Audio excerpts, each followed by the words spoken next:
There are certain effects in After Effects that I call fixer effects that are there to fix problems with your footage. And we're going to have a look at those here. So if you want to follow along, open Effects AEP from the Effects folder and open up O5 Fixing Problems. And in here you'll see I have a bearskin wearing guard who's doing a lovely little march. And it's been shot using a handheld camera. Now you can see that lovely Michael Jackson move he's doing there as he slides across the ground at the end there. I love that. So this was shot with a DSLR camera, and one of the problems is there's movement from the camera. The other problem is if you have a look at the top here, you'll notice that window jumping a little bit. And this is a ripple caused by a rolling shutter. Now DSLR cameras and some other cameras use a rolling shutter, which means the shutter isn't open for a fixed period of time. It actually scans the image over a period of time and records the image over a period of time. So in other words, it could be, if it scans from the top to the bottom, that these pixels up here are recorded before the pixels at the bottom. And sometimes, depending on the movement that's made with the camera, this can cause problems, things like ripples and curves in the image. So we have a fantastic tool called the Warp Stabilizer, which is great for stabilizing footage and fixing those kind of problems. And you'll see that this is how good it is. It can completely stabilize that footage. Now we do lose a little bit of the footage by doing that, so we may not want to stabilize it. And notice it also fixes the rolling shutter problem here. And if I open the Warp Stabilizer effect, you'll see that's included in the detailed analysis section here. But there are times where you don't necessarily want to stabilize footage, you just want to fix the rolling shutter problem. And that's where the standalone rolling shutter repair filter comes in very handy. And if I preview that, you'll see that that fixes the rolling shutter ripple problem, but still maintains the handheld look of the camera. Sometimes you want to keep a handheld camera, but you just want to remove that rolling shutter problem.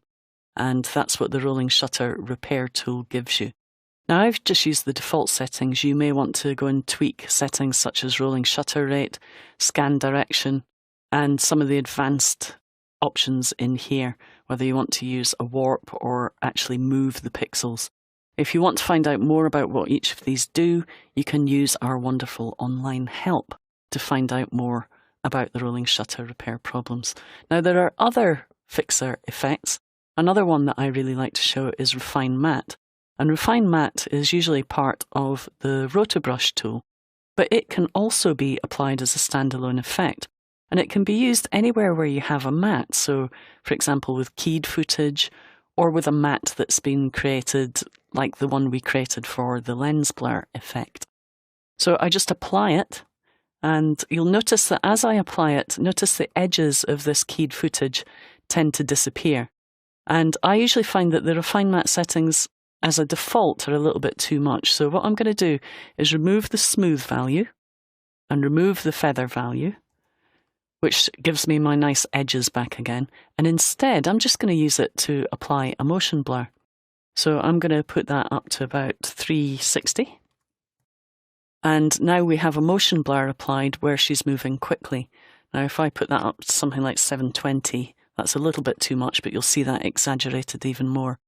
So being able to apply a motion blur to keyed footage is very important. You can also use it to decontaminate edges, and you can put a little bit of a feather on there as well if you want to. Let's put a 5% feather.